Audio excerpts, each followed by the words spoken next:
आप सब बच्चों को आज DK Singh commerce YouTube channel फिर से स्वागत है। ठीक है, मैंने प्रीवियस क्लास में 11 का पेटी कैश बुक मैंने आपको बता दिया, पूरा फुल एनालिटिकल तक ही मैंने क्वेश्चन सोल्यूशन करके दिखा दिया था। ठीक है, तो अब मैं थोड़ा सा आता हूं कि अभी एग्जामिनेशन 12th का एग्जामिनेशन होने वाला है बिहार बोर्ड का। ठीक है, तो मैं उससे रिलेटेड कुछ क्वेश्चन मैं बताऊंगा कि कौन कौन से क्वेश्चन इंपॉर्टेंट जो पूछा जाएगा। ठीक है, तो प्लीज वीडियो को पूरा देखिएगा, इसकी बिल्कुल मत कीजिएगा, समझ में नहीं आएगा क्योंकि कौन से क्वेश्चन आएंगे सो है ना, वो मैं आपको एक्सप्लेन करूंगा। और ये क्वेश्चन को बढ़िया से देख लीजिएगा, बढ़िया से उसको ध्यान रख लीजिएगा। ठीक है, और जो चैनल छात्र नए हैं मेरे चैनल को सब्सक्राइब तो प्लीज सब्सक्राइब कर लीजिए और बेल आइकन वाले को ऑल कर दीजिएगा, जिससे क्या होगा मैं और अगला वीडियो जो मैं बनाऊंगा जिससे अकाउंट में कौन से क्वेश्चन इंपॉर्टेंट जो क्वेश्चन पूछा जाएगा, किस तरह का क्वेश्चन पूछा जाएगा वो भी मैं आपको बताऊंगा, है ना, जो बिहार बोर्ड से रिलेटेड है ना। तो प्लीज वीडियो को पूरा देखिए, स्किप नहीं कीजिएगा। तो मैं शुरू कर रहा हूं कि जो 2022 में एग्जाम देने वाले जो छात्र हैं जिनको घबराहट हो रही है कि एग्जामिनेशन कौन सा क्वेश्चन पूछा जाएगा, तो आप ऐसा करो कि इजी वे में क्वेश्चन एक एक करके लेते जाओ। जो 2 नंबर के क्वेश्चन होंगे जी, कितने क्वेश्चन होंगे, है ना, उसके बाद कितना आपको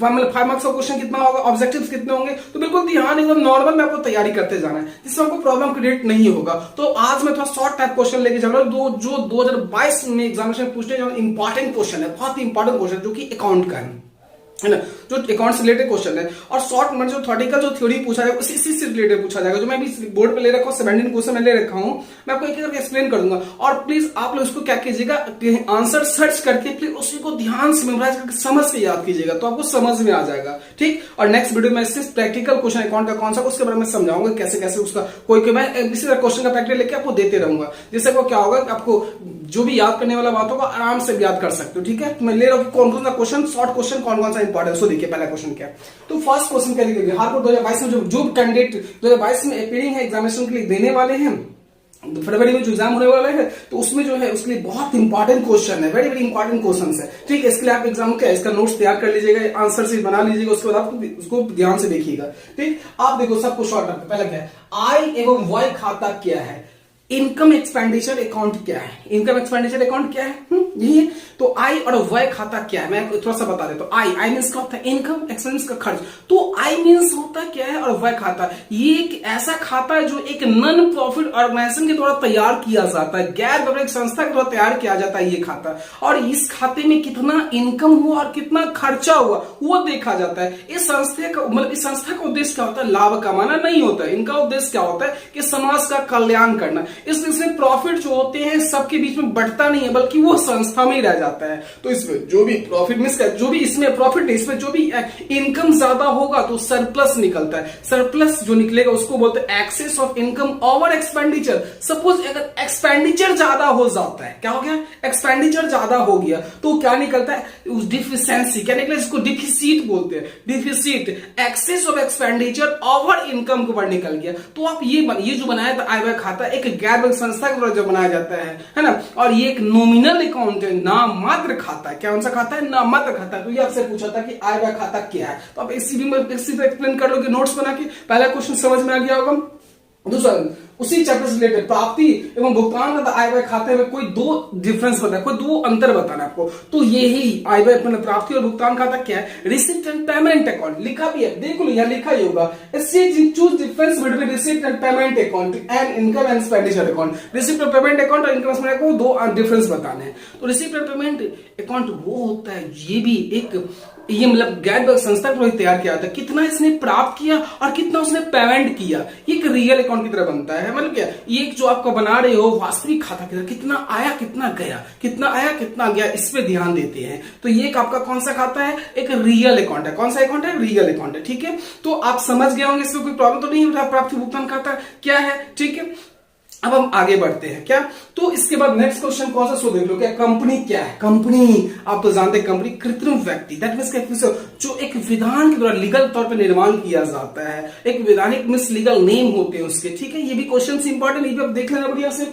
साझेदारी का क्या आशय है, ये भी मैंने आपको बताया था, what is mean by partnership, है ना, व्हेन जब 2 या 2 से अधिक व्यक्ति, व्हेन 2 और मोर देन 2 पर्सन, है ना, कोई बिजनेस को करते हैं, कोई व्यापार को स्टार्ट करते हैं, उसको हम कहते हैं साझेदारी। क्या कहते हैं, साझेदारी। और उसमें होने वाले जो भी प्रॉफिट है उसको आपस में बांटने के लिए तैयार हो जाते हैं, सहमत हो जाते हैं। इसको कहा जाता है पार्टनरशिप कहा जाता है। कोई भी पार्टनरशिप होने के लिए 3 टर्म एंड कंडीशन होना कंपलसरी है। 3 टर्म एंड कंडीशन, पहला कि सभी के बीच में, जितने भी पार्टनरशिप के बीच में एग्रीमेंट होना अनिवार्य है। दूसरा, एग्रीमेंट का जो भी ऑब्जेक्ट्स हो उसका क्या, earning for profit and distributed between, अब लाभ कमाना, लाभ को आपस में बंटवारा करना। और तीसरा, बिजनेस का ऑपरेट सब मिलकर करें, उनमें से किसी एक के द्वारा किया जाए, तो ये तो पार्टनरशिप होंगे। ये भी देख लीजिए, क्वेश्चन इंपॉर्टेंट है। अधिलाभ क्या है, सुपर प्रॉफिट क्या है, जो कि गुडविल चैप्टर से रिलेटेड है। किससे रिलेटेड है, गुडविल चैप्टर से रिलेटेड। सुपर प्रॉफिट क्या है, सुपर प्रॉफिट क्या है, जो गुडविल चैप्टर आपका उसमें होगा कि अधिलाभ क्या है। जब आप जानते हैं गुडविल कैलकुलेशन तीन मेथड्स क्या आता है, average profit method, super profit method, capitalisation value method, तो ये आप ध्यान दीजिएगा सुपर प्रॉफिट क्या है, ठीक है। उस पर आप इसका भी कैलकुलेशन आप देख लेना कि इसका आंसर क्या है, ठीक है। इसके बाद ख्याति की 4 विशेषताएं दीजिए, गुडविल की 4 फीचर्स क्या है, गुडविल की 4 फीचर्स क्या है, आप इसका भी देख लीजिएगा क्वेश्चन। इसी प्रकार वित्तीय विवरण के 4 तत्व के नाम बताए, वित्तीय विवरण के 4 फैक्टर्स के नाम बताना है ना। State 4 names of the elements of financial statement कब का बताना है, ठीक है। त्याग अनुपात क्या, व्हाट इज सैक्रिफाइसिंग रेशियो, आप लोग जानते हो सैक्रिफाइसिंग रेशियो कैसे निकलता है, क्या है नहीं है। सैक्रिफाइसिंग इसका वो पार्टनर जो अपने शेयर का कुछ सैक्रिफाइस करता है, कोई त्याग करता है, उसी को सैक्रिफाइसिंग बोलते हैं। इसका फॉर्मूला आपको पता होगा, ओल्ड रेशियो माइनस नी रेशियो, ओल्ड रेशियो माइनस नी रेशियो, ठीक है। नेक्स्ट क्वेश्चन पे मैं चलता हूं फिर से। वसूली खाता अथवा पूर्ण मूल्यांकन खाता में अंतर बता दे। तो वसूली खाता जानते, जब फर्म का डिसोल्यूशन होता है तो उस वक्त बनता है वसूली खाता। और जब पार्टनरशिप का डिसोल्यूशन होता है, जिनका कोई भी पार्टनर एडमिशन लिया, कोई रिटायर कर गया, उस वक्त जो क्या आता है खाता, उसको बोलते हैं रिवैल्यूएशन अकाउंट या पीएल एडजस्टमेंट। उसी दोनों में आपको डिफरेंस बताना है, क्योंकि रिलायंस में संपत्ति को रिलाइज करते हैं और रिवैल्यूएशन उसका रीवैल्यू लगाते हैं। यही है, आप देख लीजिएगा। फिर कैपिटल और परिवर्तनशील पूंजी में अंतर बता दे। तो between the fix capital and fluctuating capital, तो आपको जानते हैं फंडामेंटल पार्टनरशिप का, जिसमें फिक्स कैपिटल 2 तरह के होते हैं, फिक्स होता है, फ्लक्चुएटिंग होता है, दोनों का अलग अलग है ना। वो सिमिलर फिक्स के अंदर 2 लेजर खोले जाते हैं, सो पता होगा, एक करंट होगा, दूसरा कैपिटल अकाउंट खोला जाता है, ठीक है। और फ्लक्चुएटिंग में सिर्फ एक ही लेजर होता है, कैपिटल अकाउंट खोलता है। ये भी क्वेश्चन आप देख लेना, ये इंपॉर्टेंट आपके लिए है।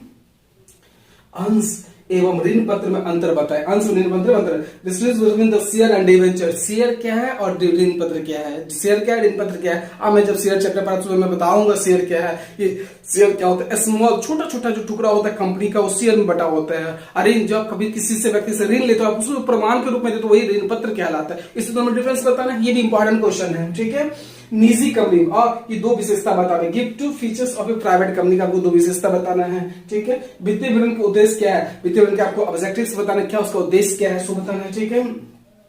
तुलनात्मक वित्तीय विवरण किसे कहते हैं, what is mean by a comparative statement, तुलना करना, कंपेयर करना, 2 ईयर का दिया उसमें तुलना करना, बढ़ रही है घट रही है देखना आपको, है ना। कंपैरेटिव रोकड़ प्रभाव विवरण तैयार करने का उद्देश्य क्या है, कैश फ्लो को तैयार करने का क्या ऑब्जेक्टिव क्या है, वो बताना आपको, ठीक है ना।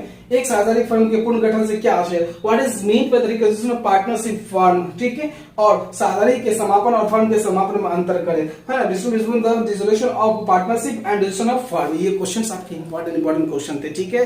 तो आप लोगों को समझ में आ गया, आप नोट कर लीजिए प्लीज, अब बहुत इंपॉर्टेंट है, स्क्रीनशॉट लेके नोट कर लोगे आप। अगर नहीं नोट कर पाओ तो मैं टेलीग्राम का चैनल है डीके सिंह यूनिवर्सल कॉमर्स, मतलब डालिएगा universal commerce study circle DK Singh करके खुद सर्च कीजिएगा, मिल जाएगा। उस पर भी आपको पिक्चर मिल जाएगा, इस क्वेश्चन में पिक्चर खींच के भी उस पर डाल दूंगा, ठीक है। तो आपको प्रॉब्लम क्रिएट नहीं हुआ, कुछ को प्लीज तैयारी कीजिए। और नेक्स्ट वीडियो जो मैं बनाऊंगा इससे रिलेटेड क्वेश्चन का सॉल्यूशन कैसे किया जाता है, प्रैक्टिकल क्वेश्चन जो पूछे उसका सॉल्यूशन कैसे करोगे उससे रिलेटेड मैं बताऊंगा, है ना। तो प्लीज आप इसको स्क्रीनशॉट ले ले, है ना। अब मैं वहां भी डाल दूंगा फोटो खींच के, वहां से आपको समझ में आएगा, ओके। आज बस इतना ही, थैंक यू। और नेक्स्ट वीडियो में अकाउंट से प्रैक्टिकल सॉल्यूशन करके बताऊंगा जो 5 मार्क्स का पूछा जाएगा, सो ओके, थैंक यू।